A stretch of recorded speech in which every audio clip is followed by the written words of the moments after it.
When I was invited by Alain, the priest at the Eglise des Dominicains, I was invited to compose a Catholic Mass in French, and that needed to involve the congregation singing along as well. And so I said to him, does it bother you that I'm not a Catholic and not a believer at all? And he said a very beautiful thing. He's actually a fantastic guy. He said,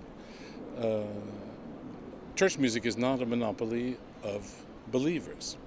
Which, if you think about it, for a Mozart, at the end of his life, Mozart was more into Freemasonry than in the Catholic Church.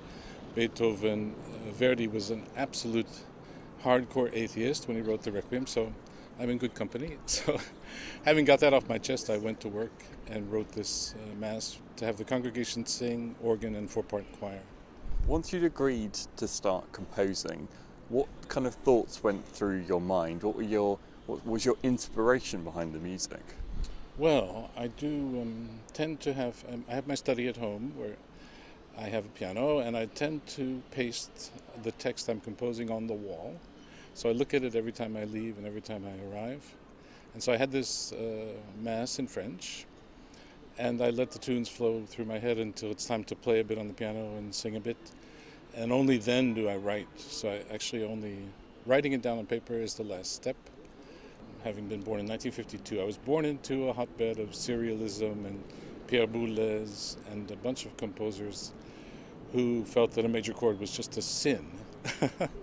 And that's how I grew up. That's what my composition teacher told me.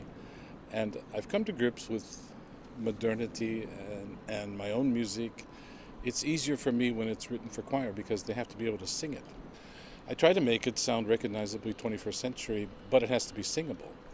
So the dissonances have to be something the singers can manage by singing their own tune and ignoring the others when it rubs too much. And that way, there's quite a lot of dissonance, but it's easier for me to come up with my own style when it's a cappella singing.